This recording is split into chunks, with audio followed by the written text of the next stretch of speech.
This is Total Retail Tech Insights.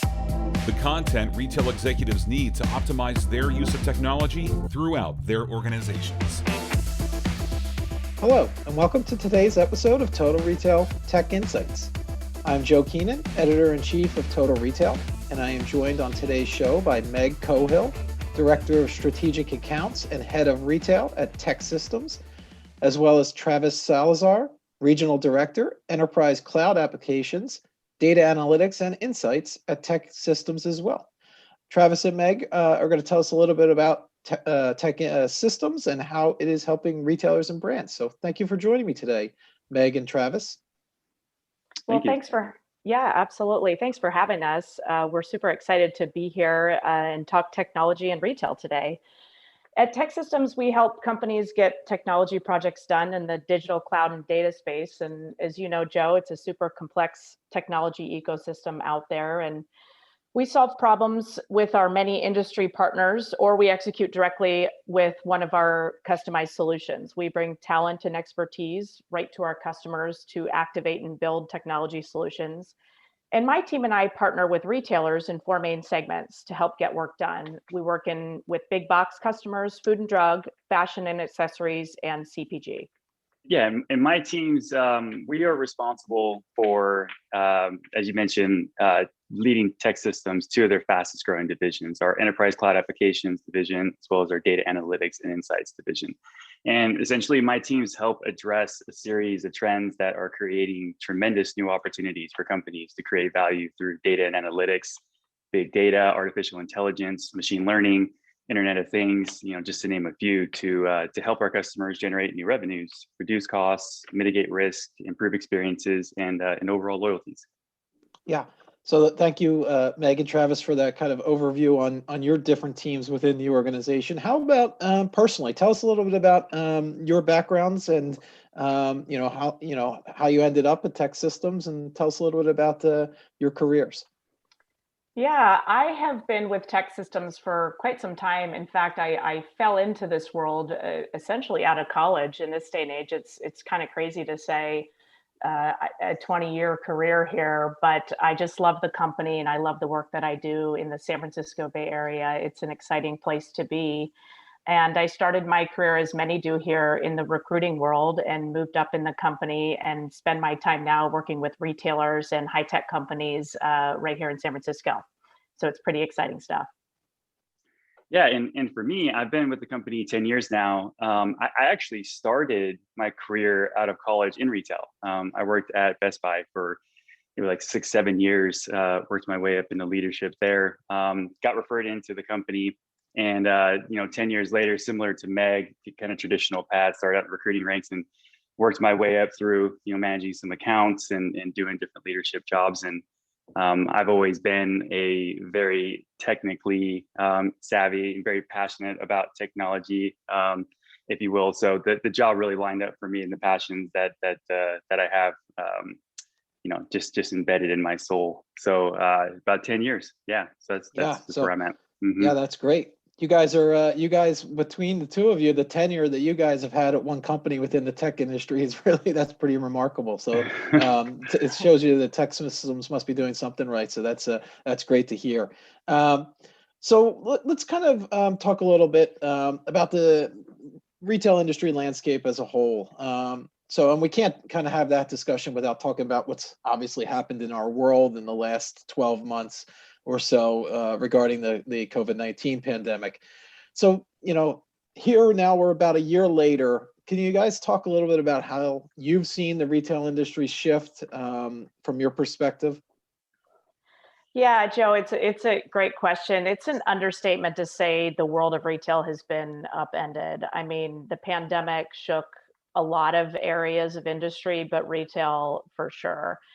But the possibilities for consumers and brands make me super optimistic about the future of retail. I mean, I'm a super engaged consumer, so I have a front row seat. I mean, let's say I love to shop. So when I think about, all of the areas of optimism and things that are moving and shaking and technology forward opportunities, every retail had an opportunity to accelerate during the pandemic from where they were to move forward. And some got it right, and some got it more right than others. We saw digital transformation go from this nebulous idea to this tangible reality of now how people browse and buy things and take things home. They were clicking through apps, they were buying online and picking up in store, they were using chatbots. And every retailer is working to keep pace with these consumers' high expectations. And all of this is enabled through technology. When I first started working with retailers years and years ago, I was pretty much just talking to CIOs and their direct reports. Technology was not this forward-thinking thing that was driving business and sales. It was this back-end reactive reporting function. There were broken down legacy IT systems turning information up after the sale. That was it. Technology and IT was really just a cost center of the past. And what we saw pre-pandemic was retailers started to realize that technology drove business. What we saw during the pandemic was retailers realizing they needed to accelerate from where they were to utilize technology to really come out of the pandemic gangbusters. So it was a pretty exciting time if you get past kind of some of the negative things around the pandemic. Yeah, and that digital acceleration that we've seen, with the have been trending in this direction for quite some time, but the acceleration in which we've seen retailers need to adapt technology, some of the things that you talked about, within their supply chains or within their e-commerce sites, their digital applications, it's really been pushed front and center right now. It was sort of in the past maybe just a piece of their business and not essential to competing. Now it's become core to their futures. So one of the things that I wanted to talk a little bit about was, Travis, in terms of the data strategy, can you tell us a little bit about, considering where we're at now, what retailers should be thinking about when developing a data strategy, given the consumer behavior shifts we've seen in the last 12 months? Yeah, of course. So, in my opinion, first, the customers need to be the center of that strategy. They need to be the center of the world. And, when we work with customers, we really try to help them understand the data that they currently have and help them understand, based on their goals and meeting their customers' expectations, what data do they need access to that they don't have? And we're talking data from consumers all the way through to the supply chain and even their suppliers' supply chain. Then how can we turn that data into insights that will help you make more informed, critical business decisions that will lead to higher business value? Questions that retailers need to consider when they're on their journey here is, what are the business goals you're trying to achieve? What data do you currently have access to? What data do you need access to that you don't have? How well do you understand your customers and what they expect from you? What key insights are you looking for from your data? What tools are you currently using, and which ones do you need to look at that will enable the positive outcomes that you're looking for? What bottlenecks exist, and what problems and business challenges lie within your individual lines of supply chain? And what about your supplier's supply chain? And how are you monitoring and optimizing warehouse inventory? And so these are just a small list of a much longer list of questions that retailers need to be asking themselves and looking at. One thing that I would follow up there too, Travis, and I talking to retailers a lot, this is a common challenge that I have when you talk about all these different data sources, is integrating them together to get kind of that omni-channel 360-degree view of the customer, and even some of the things that we've talked about, buy online, pick up in store, curbside pickup, where this data needs to be integrated. So your customer data with your inventory data, with all these things. Do you want to just touch on that a little bit in terms of the integration of data and how that's become so critical? Yeah, it's critically important. Because there's so many different disparate data silos and so many different ways an organization can curate data, but then also go out and purchase large data sets to get that total 360-degree view of a customer. I always look at this example of a retailer out there, a well-known one, Home Depot, right? And this is purely from a consumer, a personal DIYer. I'm a big hands-on guy. I'm a massive tool junkie. So I think Home Depot was by far the #1 store I visited the most during the pandemic. And one thing that came out of the pandemic was, there were a lot of DIYers that were born, right? Long list of projects people had, and with everybody quarantined, all of a sudden they just had a lot more time on their hands to be able to get some of these things done. And Home Depot was a great example of an organization who really started their journey before the pandemic. And I feel as a consumer got it right. They decided to be digital leaders and not laggers. They listened to their customers, they listened to the feedback that they were giving them and what they expected, and they invested in technology to drive real change.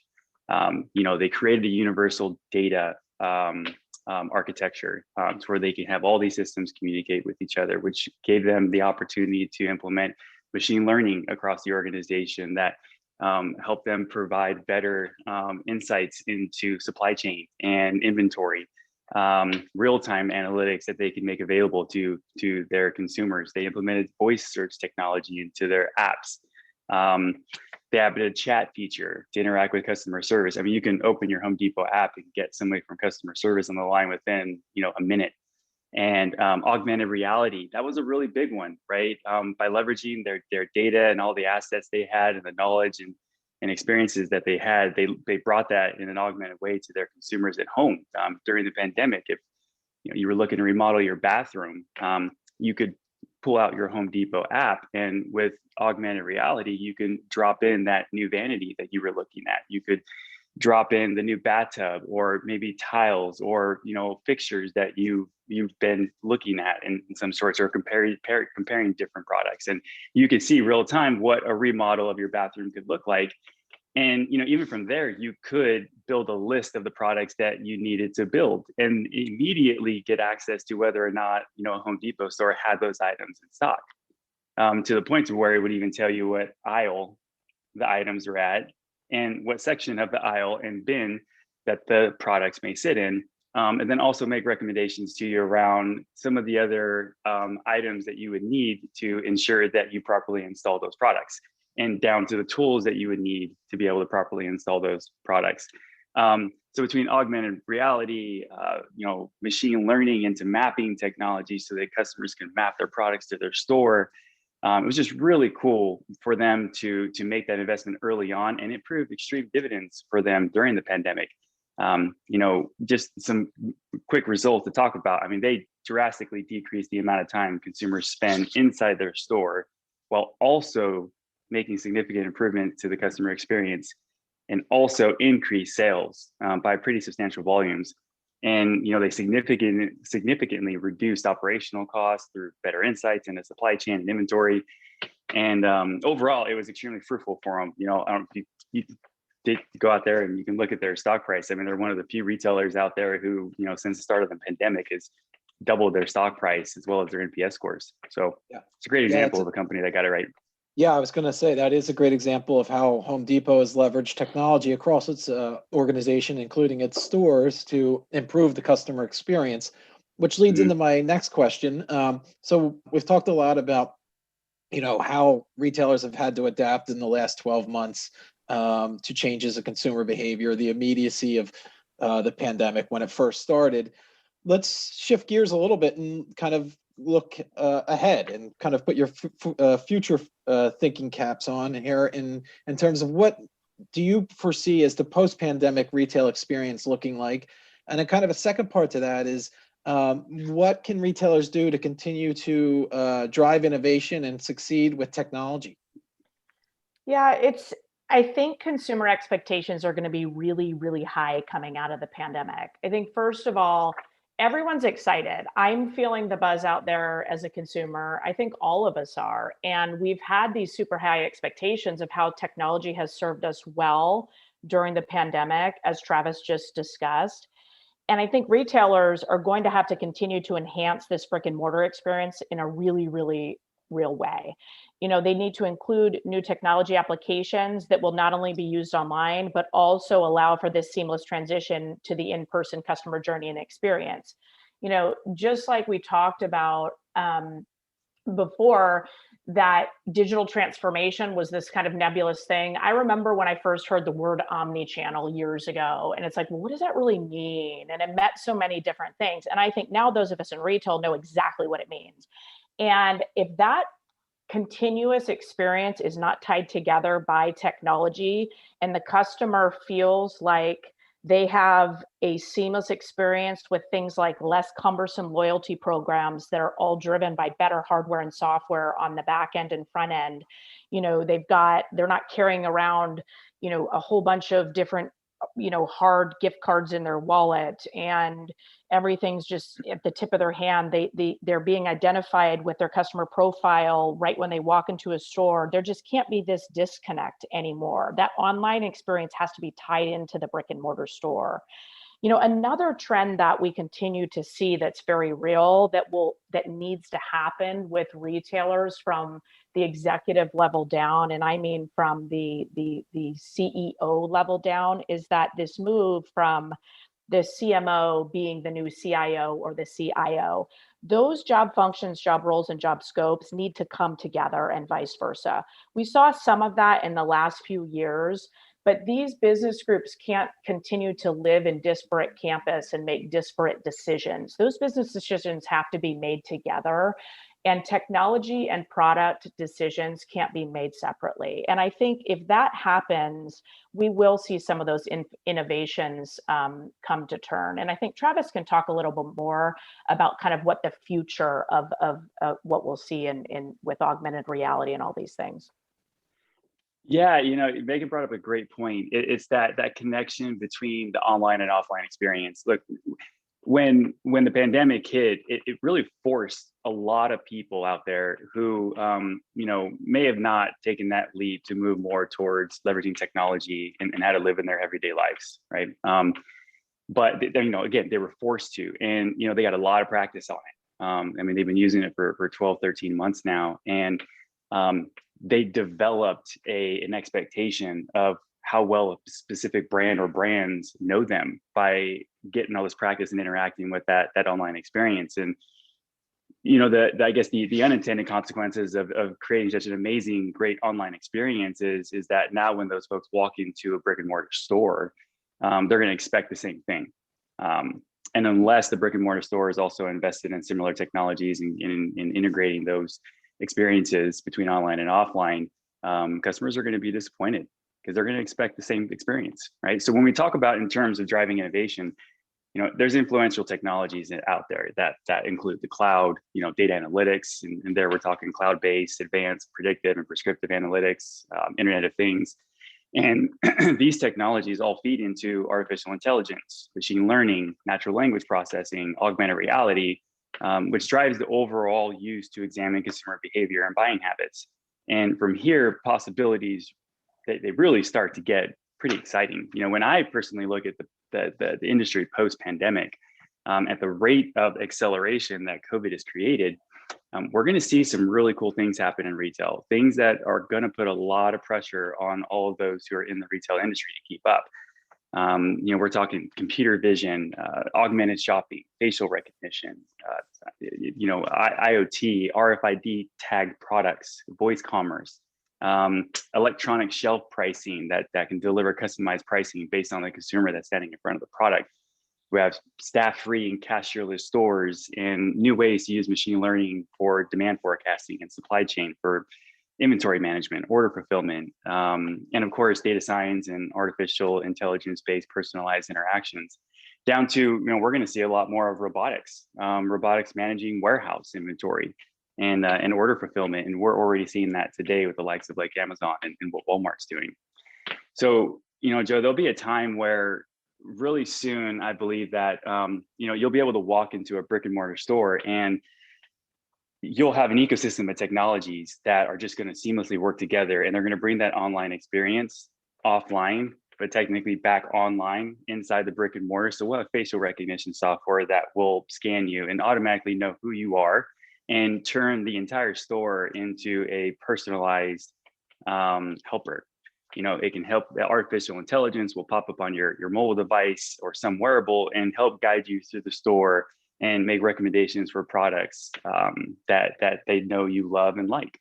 and you'll have some type of physical cart or bag or whatever it may be, where you'll be able to grab products, put the products into that bag, and without knowing it, those products will be instantly uploaded to a virtual cart. And you'll see these electronic price tags where, based on some of the previous comments Meg made around loyalty programs, the store will know what type of loyal customer you are and point system that you may be tied to, or maybe it's your birthday and they offer you a discount. So when you walk up to that product, the price of that product will shift based on who you are and how well you're a part of that, brand ecosystem. So you grab all these products and then you could just leave. You walk out the store. And when you walk out the store, a transaction will instantly happen and you'll get charged for the merchandise that you left with. So, some really cool things are ahead of us. And now every retailer is going to be at a different place in their journey, right? And the critical piece is to find the right flexible partner who can meet you where you are and, has the necessary expertise to help you on your journey and get you to where you want to go. Whether that's more of the, business as usual type work, if you have the teams and capacity and knowledge to be able to go do some of these cutting edge things, or maybe it's the thought leadership, the road mapping, or a partner who can help you execute the work from varying degrees of responsibility and ownership.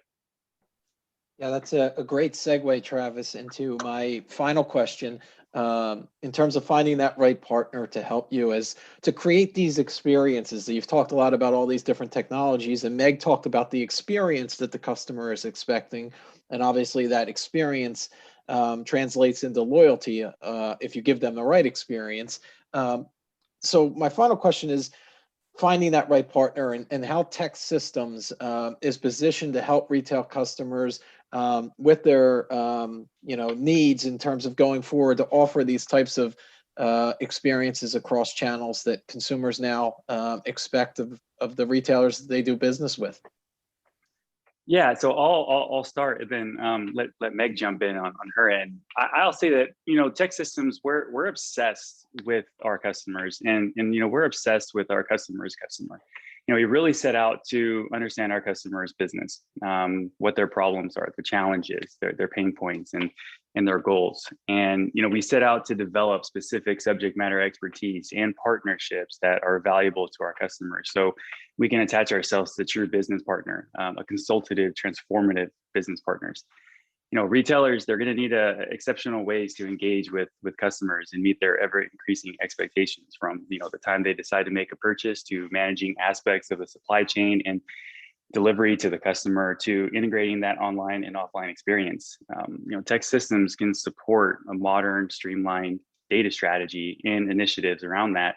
We can help retailers awaken and unlock the power of their data to ensure that they're meeting their customers' expectations. Yeah, I mean, at TEKsystems, we're well positioned to help customers with their data and beyond. We talked a lot about, data and digital support, and there's no doubt that a great digital experience and data analytics are no longer a nice to have. It's a customer demand, and it's vital for retailers to offer this very human-centered and tech-fueled experience. And we can help blend that technical knowledge with the right talent to create customer experiences that continue to evolve.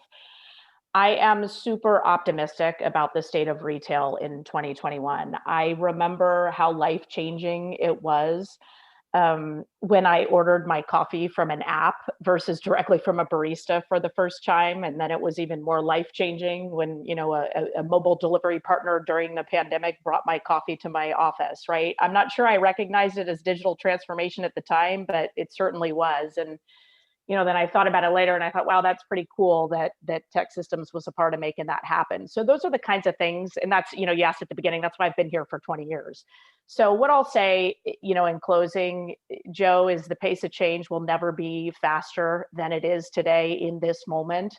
So those innovation opportunities that are out there are also super exciting. So I can see that as a consumer, as a retail junkie, and as a technologist. So, check us out at TEKsystems.com. We're here to help. And thanks so much for having us. That's great. I want to take the time to thank Meg Cohill and Travis Salazar, both of TEKsystems, for joining us on Tech Insights today and telling us a little bit about how TEKsystems can help position your retail business for future success. Thanks, Meg, and thanks, Travis. Thank you. Thanks, Joe. Thanks for listening.